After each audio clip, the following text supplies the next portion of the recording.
Hello students, good morning. कैसे हैं आप लोग? स्टूडेंट, आप लोगों को पता है कि कल रिजल्ट आया था यूएससीएमए का। ठीक है, जिन लोगों ने जनवरी फरवरी विंडो दिया था, तो मोस्टली जो फरवरी विंडो दिए थे, क्योंकि जनवरी का तो पहले रिजल्ट आ गया था, तो जो फरवरी विंडो जो स्टूडेंट्स दिए थे उनका रिजल्ट आया था बेसिकली। तो स्टूडेंट्स ने काफ़ी कल जो है अच्छा परफॉर्मेंस किया, और स्टूडेंट कल पूछ भी रहे थे बहुत सारे जो अदर स्टूडेंट भी थे कि सर अब हमें क्या करना चाहिए, भाई हमारा रिजल्ट आ गया सर, अब हम क्या करें। तो दो तरह के स्टूडेंट हैं यहाँ पे, जिनका सीएमए क्लियर हो गया फर्स्ट ऑफ ऑल, और जिनका सीएमए क्लियर नहीं हुआ। तो दोनों तरह के स्टूडेंट हैं, ठीक है। तो सबसे पहले तो अपन बात कर लेते हैं कि जिनका सीएमए क्लियर हुआ उनको क्या करना चाहिए। ठीक है, जिनका सीएमए क्लियर हो गया, अब बात ये आती है कि किसी का पार्ट 1 क्लियर हुआ है, या किसी का पार्ट 2 क्लियर हुआ है, या फिर किसी के दोनों क्लियर हो गए। मीनिंग क्या कि कई लोग के पहले एक पार्ट क्लियर था, जैसे पार्ट 1 या पार्ट 2 ऑलरेडी क्लियर था कईयों का, और कईयों का जो है फिर उन्होंने जो दूसरा पार्ट दिया था वो भी क्लियर हो गया अब उनका। मीन्स वो जो है दोनों की दोनों पार्ट अब क्लियर हो चुके हैं, चाहे वो दोनों पार्ट इसी अटेम्प्ट में क्लियर हो, चाहे वो दोनों पार्ट जो है एक अटेम्प्ट पहले और एक अटेम्प्ट इस वाले में क्लियर हुआ हो। लेकिन कई लोग ऐसे स्टूडेंट है, जो कई स्टूडेंट ऐसे हैं जिनका एक पार्ट ही क्लियर हुआ है इस बार। ठीक है, दिया भी उन्होंने एक पार्ट था, ज़्यादातर तो स्टूडेंट ऐसे ही हैं, और अभी एक ना एक पार्ट बच रहा है। ठीक है, तो हम बिल्कुल स्टेप बाय स्टेप स्टार्ट करते हैं। इन जो स्टूडेंट सबसे पहले डिस्कस करते हैं जिनका दोनों पार्ट क्लियर हो गया, मीन्स पहले एक पार्ट कभी ना कभी क्लियर हो चुका था और इस बार दूसरा पार्ट भी क्लियर हो गया, या फिर इस बार दोनों की दोनों एक पार्ट, दोनों की दोनों एक साथ के साथ जो है एक साथ क्लियर हो गए, दोनों की दोनों पार्ट अल्टीमेटली वो यूएससीए में कंप्लीट कर चुके हैं। तो अब उनके पास क्या करना चाहिए उनको, भाई अब टाइम है। ठीक है, तो मैं तो यही कहूँगा कि अब आप अपनी जो पढ़ाई है उसको किसी ना किसी तरीके से कंटिन्यू रखो। ठीक है, हाँ 2-4 दिन आराम से एंजॉय करो, सेलिब्रेशन करो इसका, और उसके बाद दोबारा कुछ ना कुछ पढ़ाई वापस से कंटिन्यू करो। सर क्या कर सकते हैं, जो आपको ठीक लगे वो करो, उसमें कोई बात नहीं है, जो भी आपके मन में आए वो आप करिए, लेकिन आप पढ़ाई जो है वो कंटिन्यू करिए। ज़्यादातर स्टूडेंट जॉब वाले होते हैं, यूएससीएमए करने वाले, तो उन्होंने जॉब के साथ साथ सीएमए दोनों पार्ट जो है एक एक करके निकाला, या फिर दोनों एक साथ निकाले। तो अब उनके पास जो आगे उन्होंने जो इतना टाइम पढ़ा है, साल भर जो उन्होंने पढ़ा है, साल 1.5 साल जो उन्होंने पढ़ाई करी है, तो अब उनको पढ़ने की हैबिट हो चुकी है, तो उसको आगे कंटिन्यू करना चाहिए। अपन को उस पढ़ने की हैबिट को तोड़ना नहीं चाहिए बीच में। ठीक है ना, बड़ी मुश्किल से जो है कई बार कई स्टूडेंट ऐसा होता है जो 40 एज है, जिनकी 45 एज है, उनके सीएमए दोनों पार्ट क्लियर हो गए अब एक एक करके। तो अब वो वापस से क्या करें, उनके मन में आता है कि भाई हम सर सीएमए हो गया दोनों पार्ट, हमने एक गोल अचीव कर लिया, तो अभी जॉब भी कर रहे हैं, फैमिली भी है, 40-45 एज है, किसी की 35 प्लस एज है, कईयों की 50 भी एज है, तो अब क्या करें, अच्छी पोजीशन पे ऑलरेडी कंपनी में बैठे हुए हैं।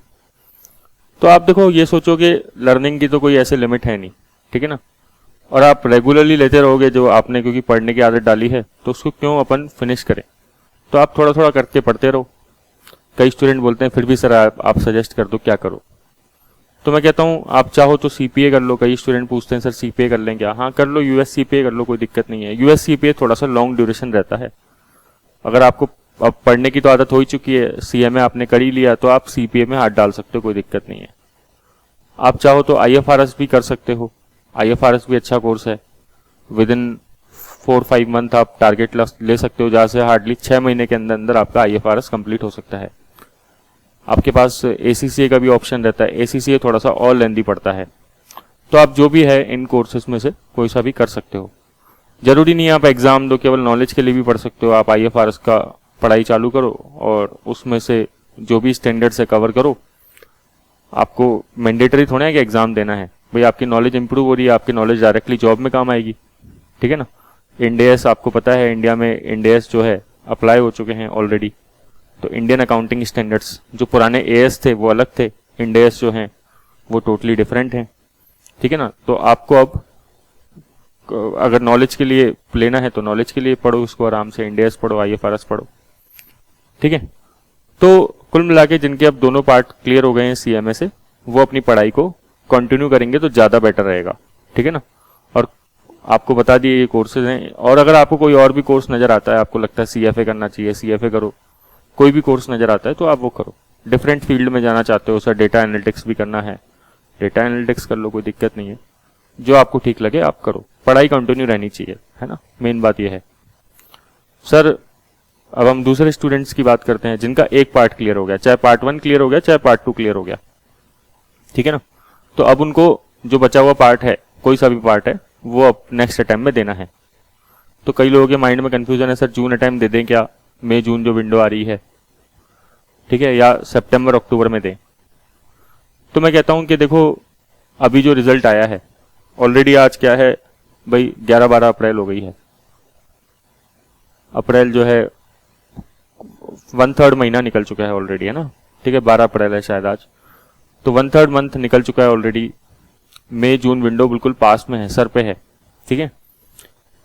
कई स्टूडेंट कहते हैं सर हमने तो फरवरी के बाद एग्जाम देते ही, एक पार्ट का एग्जाम देते ही दूसरे पार्ट की पढ़ाई चालू कर दी थी मई जून के हिसाब से। कई लोग बड़ा कॉन्फिडेंट थे कि हमारा एक पार्ट जो है क्लियर हो जाएगा।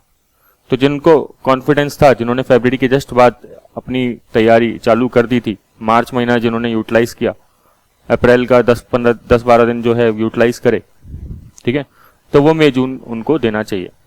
लेकिन जो बिल्कुल फ्रेश स्टार्ट कर रहे हैं, ठीक है, और जिन्होंने अभी तक उस पार्ट को, नए पार्ट को जो है अभी टच नहीं किया है, वो अभी स्टार्ट करेंगे, तो मेरे अकॉर्डिंग आपको सितंबर अक्टूबर अटेम्प्ट देना चाहिए, एक बार थोड़ा सा गैप देके रुक के, ठीक है ना, क्योंकि आपको पता है यूएससीएमए की जो फीस है थोड़ी सी ज़्यादा है, और फिर हम लोग उसको अफोर्ड नहीं कर सकते कि हम रुकें फालतू के अंदर, है ना, क्यों, हम थोड़ा टाइम देंगे, ज़्यादा बेटर रहेगा, ठीक है। तो इससे बेटर क्या है कि आप सितंबर अक्टूबर अटेम्प्ट दे सकते हैं जिन्होंने अभी तक वो दूसरा पार्ट टच नहीं किया है। वो अगर ऑलरेडी आप पढ़ना चालू कर चुके थे तो फिर आप आराम से अपना जो प्लान्ड है आपका मई जून वाला विंडो वो दे सकते हो, ठीक है। क्या सर, अब जैसे मैं आपको कुछ स्टोरीज बताऊं, बहुत अच्छी स्टोरीज हैं, कई स्टूडेंट जो है मतलब उन्होंने वाकई जो है हमें मोटिवेशन देते हैं, वो स्टूडेंट बहुत अच्छा लगता है। जैसे एक स्टूडेंट है मोहम्मद गूस खान, है ना, ये स्टूडेंट जो है लास्ट 1-1.5 साल पहले हमारे पास आए थे, मतलब मेरे से बात हुई थी इनकी, तभी ऑलरेडी जो है मतलब इनकी एज जो है मैं आपको बता रहा था 45 ईयर्स से भी ज़्यादा है ऑलरेडी एज, और फैमिली है, ठीक है, गल्फ कंट्री में वर्क करते हैं, शायद ओमान या कहीं पे हैं, एग्जैक्टली याद नहीं, कुवैत या ओमान में होंगे। तो 45 की एज है, काफ़ी टाइम पहले ऑलरेडी जो है, क्योंकि आपको पता है लोग बाग ज़्यादातर 22, 23, 25 तक लास्ट पढ़ते हैं नॉर्मली, बीकॉम ग्रेजुएशन सब कंप्लीट हो जाता है, पीजी वीजी, तो 15-20 साल का गैप होने के बाद वापस से पढ़ाई चालू करी। और फिर भी देखिए आपके सबसे अच्छी बात यह है कि पहले इन्होंने पार्ट 2 कंप्लीट किया और अब पार्ट 1 भी इस अटेम्प्ट में इन्होंने कंप्लीट कर लिया, ठीक है। काफ़ी मेहनती स्टूडेंट है, रेगुलरली पढ़ते हैं, डेली पढ़ते हैं, जॉब भी जाते हैं, बिग 4 में वर्क करते हैं। बिग 4 में आपको पता है वर्क करना वैसे भी टाइम के अंदर टाइम बहुत कम होता है, और गल्फ मतलब इंडिया के हैं, रहते गल्फ कंट्री में हैं, तो पूरा फैमिली वगैरह मैनेज करना, 45 एज है, फिर भी इन्होंने सीएमए जो है बिल्कुल सही, जो ज़्यादा टाइम ना लगाते हुए और सीएमए कंप्लीट किया। कई स्टूडेंट जब हमारे पास आते हैं नए, वो पूछते हैं कि सर मेरी एज 35 है, क्या मुझे सीएमए ज्वाइन करना चाहिए इस एज में, क्या होगा या नहीं होगा, मेरी फैमिली है, ठीक है, और साथ में बच्चे हैं, सारी रिस्पॉन्सिबिलिटीज़ है, जॉब भी करते हैं, जॉब नहीं छोड़ सकते हैं। तो मैं पहली बात तो ये कहता हूँ, कभी भी आपको सीएमए करने के लिए जॉब को क्विट करने की ज़रूरत नहीं है।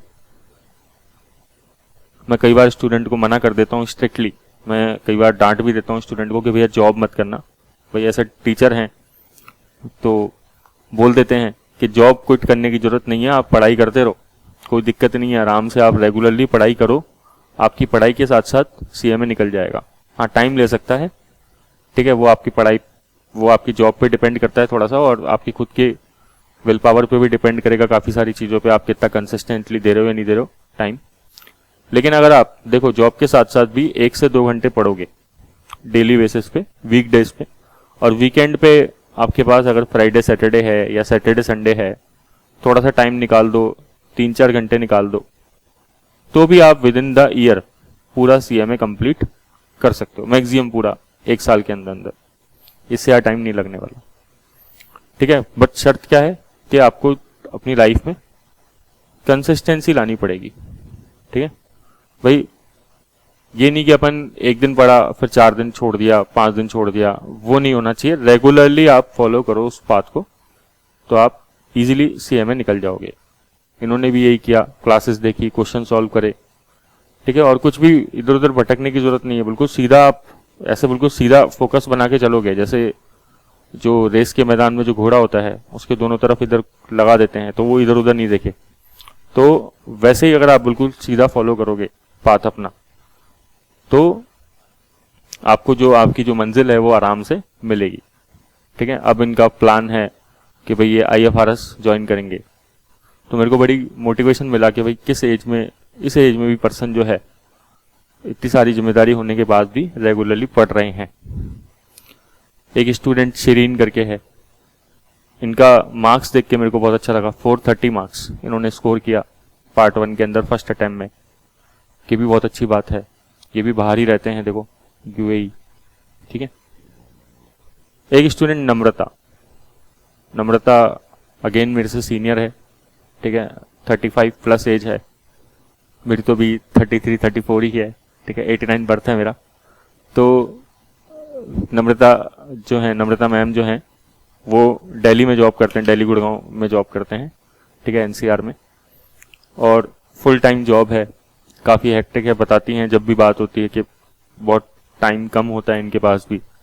ठीक है, इन्होंने पिछली बार भी ट्राई करा, बट पिछली बार जो है जॉब का ज़्यादा प्रेशर भी रहता है। फिर कॉमर्स बैकग्राउंड से नहीं है, सबसे मेन बात क्या है, कॉमर्स बैकग्राउंड से नहीं है।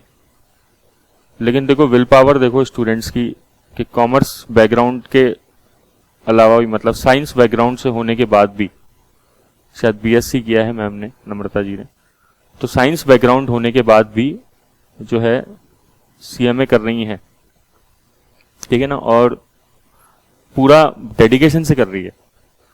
मीन्स इतना डेडिकेशन दिखाना, हमने CMA नहीं दिखाया हुआ इतना डेडिकेशन। मतलब ये बोलती हैं कि मैं 3 बजे मॉर्निंग तो क्या रात ही हो रही होती है, सुबह 3 बजे तो है ना, तो ये 3 बजे जग के भी पढ़ाई करती हैं। तो कितनी बड़ी बात है कि कोई पर्सन जो है 3 बजे 4 बजे उठ के पढ़ाई कर रहा है, उसके बाद जॉब जा रहा है, 35 प्लस एज है, काफ़ी टाइम पहले पढ़ाई छोड़ चुके हैं ऑलरेडी, बहुत टाइम बाद स्टार्ट किया, साइंस बैकग्राउंड है, फिर भी CMA कंप्लीट किया। आप देखो कितना विल पावर है लोगों के अंदर। ठीक है, और मैं आपको एक तो रिजल्ट और दिखाऊं। जैद, ये पर्सन जो है ये भी स्टूडेंट ही हैं, तो ये जो है CA कर रहे थे या कर रहे हैं अभी भी, है ना। इनको कॉस्टिंग में बहुत दिक्कत थी। जब इनसे बात हुई तो पिछले साल तो इन्होंने कहा सर कॉस्ट अकाउंटिंग मेरे को बिल्कुल भी पसंद नहीं आती है, थोड़ी इश्यूज आते हैं। तो मैंने कहा स्टार्ट करके देखो, ऐसे कोई घबराने की बात नहीं है। फिर भी इन्होंने स्टार्ट किया और एक अच्छा स्कोर हासिल किया फर्स्ट अटेम्प्ट के अंदर। ठीक है, कम स्कोर नहीं कह सकते।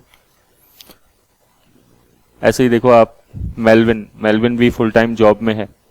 ठीक है, तो ये भी पर्सन ने CMA पार्ट 1 क्लियर करा, वो भी अपने पहले अटेम्प्ट में ही क्लियर किया। ऐसे ही एक स्टूडेंट रूपम, बिल्कुल सिंपल BCom बैकग्राउंड से, ग्रेजुएशन बैकग्राउंड से। कई स्टूडेंट कहते हैं कि सर हमें क्या CMA करने के लिए बहुत इंटेलिजेंट होना जरूरी है क्या? नहीं, ऐसा कुछ भी नहीं है। ठीक है, आप नॉर्मल बैकग्राउंड से हो, कोई आपका ऐसा टॉपर जरूरी नहीं है कि टॉपर ही CMA क्लियर करेगा। बस मेन बात यह है कि कंसिस्टेंसी डिपेंड करती है कि आप कितना डेडिकेशन के साथ, विल पावर के साथ पढ़ रहे हो। ठीक है, कितना आप संघर्ष कर रहे हो, वो उस चीज पे डिपेंड करता है। ठीक है, आप देखो जितना भी इतिहास है, जितना भी हिस्ट्री है, आज तक की जो भी हिस्ट्री आप देखोगे, आपको अगर याद हो तो, हम तो राजस्थान से हैं तो हमें तो पता ही रहता है, जब चित्तौड़गढ़ पे फोर्ट पे अलाउद्दीन खिलजी जो है जब आक्रमण करता है रानी पद्मावत के टाइम पे, पद्मिनी के टाइम पे, आपने कहानी सुनी होगी, स्टोरी मूवी देखी होगी। तो उस टाइम पे गोरा और बादल भाई किस बहादुरी से लड़ते हैं, ये जानते हुए भी कि भाई हम जो है आखिरी में हारेंगे, ठीक है, लेकिन फिर भी पूरी जान लगा के लड़ते हैं। और ये नहीं कि वो जीते, लेकिन ये है कि वो किस तरीके से लड़े, वो कितना इंपॉर्टेंट है। उन्होंने उसमें केसरिया किया। ऐसे बोलते हैं कि जब मतलब राजस्थान में एक टर्म है साका, तो साका के अंदर क्या होता है कि जो वुमेन्स होती है, महिलाएं होती है, वो जौहर करती है, ठीक है, और जो पुरुष होते हैं, जो मेल होते हैं, वो केसरिया करते हैं। केसरिया मतलब कि केसरिया रंग का साफा पहन के वो युद्ध के मैदान में जाते हैं और वहीं पे ही वो काम आते हैं, मतलब वहीं पे ही वो शहीद हो जाते हैं एक तरीके से, अपने स्टेट के लिए, अपने राज्य के लिए। ऐसे ही आप देखो, जब थर्ड बार तो ये जब चित्तौड़गढ़ में ऐसे टोटल 3 साका हुए हैं, ठीक है, ऐसे जब थर्ड साका हुआ, तो जब बहादुर शाह ने अटैक किया जब गुजरात के, तो उस टाइम पे यहाँ पे रानी कर्मावती, ठीक है, सेकंड साके के टाइम पे, और थर्ड साके के टाइम पे जब आपने नाम सुना हो तो जैता और कूपा, तो जैता कूपा की बड़ी फेमस कहानियां हैं, अगर आप देखना चाहो तो। थर्ड जब साका हुआ था राजस्थान में चित्तौड़गढ़ फोर्ट के अंदर, तो वो भी किस बहादुरी से लड़े, ठीक है। हालांकि उस टाइम पे जो जिन्होंने अटैक किया था वो अकबर थे, मैं उन सब चीजों पे नहीं जा रहा, बट मैं एक चीज बता रहा हूं आपको, इतिहास जो है वो किन लोगों को देखता है, जो स्ट्रगल करने वाले लोग हैं, ठीक है। आप इनकी स्टोरी देख सकते हो यूट्यूब पे, आपको दिख जाएगी सारी की सारी। तो आप ऐसे देखो कि ये जो स्टूडेंट हैं, जो जिन्होंने सीएमए क्लियर किया है, ये सम्राट है, एक स्टूडेंट है, इन्होंने भी सीएमए अपना फर्स्ट अटेम्प्ट में ही क्लियर किया, एक पार्ट जो क्लियर किया। तो आप देखिए कि जो इन्होंने जो सीएमए क्लियर करा है, ठीक है, वो सबके पीछे एक कहानी है, ठीक है। हम जानते नहीं, मैं सबकी कहानियां नहीं जानता, मैंने कुछ सेलेक्टेड स्टूडेंट्स के नाम लेके यहाँ पे रिजल्ट डाला है, ठीक है। कई बार क्योंकि जो है कई स्टूडेंट्स जो इतना ज़्यादा टच में भी नहीं रह पाते जॉब की वजह से, तो जितने स्टूडेंट टच में रहते हैं बहुत ज़्यादा, उनका मैं रिजल्ट डाल पाता हूँ, ठीक है, जिनका मेरे को पता रहता है पूरी स्टोरी स्टार्टिंग से लेकर एंड तक। कई बार ऐसा होता है कि साल भर तक स्टूडेंट रहता है तो उससे बातचीत होती रहती है, बहुत ज़्यादा बात नहीं हो पाती क्योंकि हम लोग भी बिजी रहते हैं, लेकिन हाँ मंथ के अंदर एक आध बार तो कभी कभार कॉल पे बात हो जाती है, मैसेज पे भी बात होती रहती है। तो फिर हम डिस्कस करते रहते हैं, स्टूडेंट बताते रहते हैं, अपनी प्रॉब्लम्स वगैरह शेयर करते हैं। उसके बाद भी लोगों ने सीएमए क्लियर करा, ठीक है ना। सम्राट ये जो स्टूडेंट है, इन्होंने भी देखो पार्ट 2 क्लियर किया। ये नॉर्थ ईस्ट से बिलोंग करते हैं, आसाम से शायद, ठीक है, आई थिंक आसाम से ही है, ठीक है। तो आप देखो, अब बात यह है जिनका सीएमए क्लियर नहीं हुआ, सर ये तो वो हैं जिनका सीएमए क्लियर हुआ है। तो जिनका सीएमए क्लियर नहीं हुआ उनको क्या करना चाहिए? उनको देखो सबसे पहले तो एक एनालिसिस करना चाहिए, ठीक है, कि भाई उनको कहाँ दिक्कत आ रही है। सेक्शन ए में दिक्कत आ रही है कि बी में आ रही है कि सी में आ रही है कि डी में आ रही है कि ई में आ रही है कि एफ में आ रही है। कई लोगों को अकाउंट्स अच्छी नहीं लगती या अकाउंट्स इतना ज़्यादा कॉन्सेप्ट क्लियर नहीं है। कई लोगों को बी सी डी जो कॉस्ट अकाउंटिंग जो होती है, क्योंकि बी सी डी में कॉस्ट अकाउंटिंग वाला पार्ट होता है, ठीक है। ई एफ जो है थोड़ा सा आईटी से रिलेटेड है, ऑडिट से रिलेटेड है थोड़ा बहुत, ठीक है। तो आप पहले तो ये एनालाइज करो कि आपको किस सेक्शन में रिलेटेड दिक्कत आ रही है। फिर आप देखो कि आपके कॉन्सेप्ट क्लियर हैं क्या। ज़्यादातर इशू कहाँ पे आता है? जब स्टूडेंट के कॉन्सेप्चुअल मिस्टेक होती है। और स्टूडेंट क्या करते हैं, स्टूडेंट ना सबसे बड़ी गलती कई बार ये कर रहे होते हैं कि वो डायरेक्टली क्वेश्चंस को हिट कर रहे होते हैं। मीन्स बिना कॉन्सेप्ट को अच्छे से समझे क्वेश्चंस को हिट करना, ये बहुत ही डेंजरस चीज है। मीन्स क्या डेंजरस क्यों है सर? क्योंकि आपको पता ही नहीं लगेगा कि आपकी गलती क्या है। आप क्वेश्चंस पे क्वेश्चन करते रहोगे। क्वेश्चंस खाली क्वेश्चंस करने से आपके कॉन्सेप्ट क्लियर हो जाएंगे? आप कोई भी एक पेज दे दो, एक पेज है उसमें एक टॉपिक लिखा हुआ है, उस पेज में से 100 क्वेश्चन बन सकते हैं, आपको पता हो तो। सबको पता है एमसीक्यू बनाने वाला एक पेज में से 100 क्वेश्चन निकाल सकता है। हमें दे दो, हम निकाल देंगे 100 क्वेश्चन किसी भी पन्ने में से। तो क्या आप 100 क्वेश्चंस करने के बाद उस पेज को समझोगे, या पहले उस पेज को समझोगे फिर उसके बाद 100 क्वेश्चंस करोगे? ऑब्वियसली पहले आपको कॉन्सेप्ट समझना चाहिए, उसके बाद उसके क्वेश्चन अटेम्प्ट करने चाहिए। बट मैंने ये देखा है कि बहुत सारे स्टूडेंट ये गलती करते हैं कि वो क्वेश्चन से उस कॉन्सेप्ट को समझने की कोशिश करते हैं। क्वेश्चन से कॉन्सेप्ट समझ में आता है, नो डाउट, ठीक है ना, प्रैक्टिस होती है, लेकिन पहले एक बार कॉन्सेप्ट बैठ के पढ़ना ही पड़ेगा। अगर आप बिना कॉन्सेप्ट पढ़े डायरेक्टली क्वेश्चन सेट करोगे तो परेशानी आ सकती है, ठीक है ना।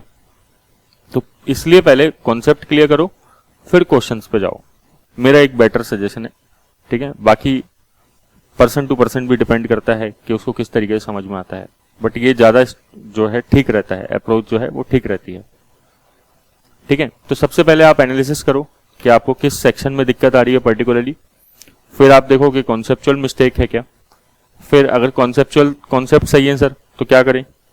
तो हो सकता है कि आपने प्रैक्टिस जो है वो कम करी हो। कई बार क्या होता है, स्टूडेंट जो है वो प्रैक्टिस कम करता है, ठीक है ना, क्यों, क्योंकि टाइम नहीं मिल पाता या किसी भी वजह से। तो सर हमें क्या प्रैक्टिस करना है, आपको 2000 MCQs को एक पार्ट के सॉल्व करना है। सर हम करके गए थे एग्जाम में, फिर भी हमारा क्लियर नहीं हुआ। कितनी बार करके गए थे, सर एक बार करके गए थे। एक बार से नहीं होगा, एटलीस्ट आपको 3 टाइम्स करना पड़ेगा। ऐसा क्यों, क्योंकि भाई एक बार आप देखोगे, जरूरी नहीं है सारी चीजें एक बार में समझ में रहती है, 2-3 बार में पूरी तरीके से वो दिमाग में बैठती है। तो इसलिए आपको उसको एटलीस्ट 3 टाइम्स तो करना ही चाहिए क्वेश्चंस को। 3 बार क्वेश्चंस करोगे तो वो आपके दिमाग में बिल्कुल अंदर तक जाएंगे। टाइम लगाओगे आप उस पर, ठीक है ना, टाइम तो देना पड़ेगा थोड़ा बहुत, और मुश्किल नहीं है। विद इन द 4-5 मंथ्स आप आराम से एक पार्ट क्लियर कर लोगे अगर इस तरीके से चलोगे तो क्वेश्चंस करो, खाली एक बार मत करो, 2-3 बार तो एटलीस्ट करो, 3 बार तो करो, तो वो पूरा आपके दिमाग में बैठेगा। क्वेश्चंस करते समय आपको जो टिप्स बतानी चाहिए, वो जो टिप्स ध्यान रखनी चाहिए वो रखनी चाहिए। जैसे अगर कोई भी क्वेश्चन आप जैसे मान लो पहली बार करते हो, तो कई क्वेश्चंस होते हैं, जैसे मान लो आपने सेक्शन ए के क्वेश्चन किए पार्ट 1 के सपोज, और उसमें आपने 200 क्वेश्चन अटेम्प्ट किए। 200 क्वेश्चन में ऐसे कुछ क्वेश्चन होंगे जो बिल्कुल सबसे सिंपल क्वेश्चन होंगे, ठीक है ना। 30 से 40 क्वेश्चन आपको, क्योंकि आप भाई पढ़ने के बाद क्वेश्चन कर रहे हो, तो 30-40 क्वेश्चन में आप बिल्कुल कंफर्टेबल हो। जैसे मान लो आप कुछ टॉपिक में बहुत क्लियर हो, आपको लगता है कैश फ्लो मेरा बहुत अच्छा है, मेरा डेफर टैक्स बहुत अच्छा है, या किसी का लीज बहुत अच्छा है, या किसी को फाइनेंशियल स्टेटमेंट बनाना बहुत अच्छा है, तो सर 30-40 क्वेश्चन तो मेरे बहुत बढ़िया है, कोई दिक्कत नहीं है ना। 30-40 क्वेश्चन बड़े टफ हैं, ऐसा लग रहा था कि पहली बार पढ़ा है, कभी सुने ही नहीं हमने ऐसे क्वेश्चन, देखे ही नहीं, कभी सोचा भी नहीं था कि ऐसा क्वेश्चन भी आएगा क्या। तो बहुत टफ कैटेगरी के क्वेश्चन है, ठीक है। और 120 क्वेश्चन से 140 क्वेश्चन के आसपास ठीक है ना, वो एवरेज क्वेश्चंस रहते हैं। तो आपको क्या करना चाहिए, 30-40 क्वेश्चन जो सबसे इजी है उसको आपको बार बार नहीं करना चाहिए, ठीक है ना। जो 30-40 क्वेश्चन जो बहुत ज्यादा टफ हैं, सुपर टफ लग रहे हैं आपको, उन पे आपको कोई ना कोई सर्कल मार्क कर लेना चाहिए, है ना। और 120 से 140 क्वेश्चन जो एवरेज हैं, ठीक है, उसको आपको केवल एक बार और देखना चाहिए। इनको आपको मिनिमम 3 बार देखना चाहिए, जो सुपर टफ क्वेश्चन आपको लग रहे हैं। अगर आपको क्वेश्चन बहुत ज्यादा टफ लग रहा है, बिल्कुल ही अतरंगी टाइप लग रहा है, तो फिर आपको उस टॉपिक को दोबारा पढ़ने की जरूरत है, ठीक है, कि उस टॉपिक को पढ़ो फिर, ठीक है। बस यही है कि अगर आप इस तरीके से पढ़ते हो भाई सर्कल लगा के, तो आपका टाइम जो है बचेगा क्वेश्चंस के ऊपर, और आप उन क्वेश्चंस पे ज्यादा फोकस कर पाओगे जिसमें थोड़ी डिफिकल्टी आ रही है, बजाय कि पूरे के पूरे 200 क्वेश्चंस को अपन, क्योंकि कई क्वेश्चन होते हैं जो एवरेज बहुत सिंपल होते हैं, कोई दिक्कत ही नहीं है, देखते ही आते हैं हमें, ठीक है। तो बार बार उसको क्या करना ज्यादा, इससे बजाय तो उन क्वेश्चन पे ज्यादा ध्यान दिया जाए जो क्वेश्चन हमें जिसमें रियल में दिक्कत आ रही है, राइट। तो इसलिए आप स्टूडेंट जो है एक बार ये स्ट्रेटजी फॉलो करके कुछ ना कुछ और स्टार्ट करिए। आपको लगता है कि सर मुझे को थोड़ी काउंसलिंग की जरूरत है, ठीक है ना, तो कोई दिक्कत नहीं है, मैं स्टूडेंट से बात करने में खुशी होता हूँ, मेरे को कोई दिक्कत नहीं है। मैंने कभी स्टूडेंट से फोन पे बात करने से मना नहीं किया, ठीक है।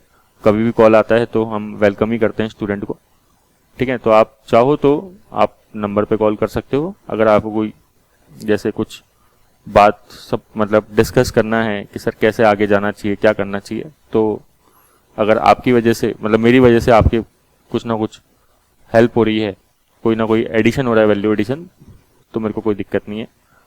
ठीक है, इस नंबर पे मैं ही कॉल उठाऊंगा, ऐसे कोई नहीं है कोई सेल्स वाला कॉल आपको उठाएगा। ठीक है ठीक है, चलिए, थैंक यू सो मच।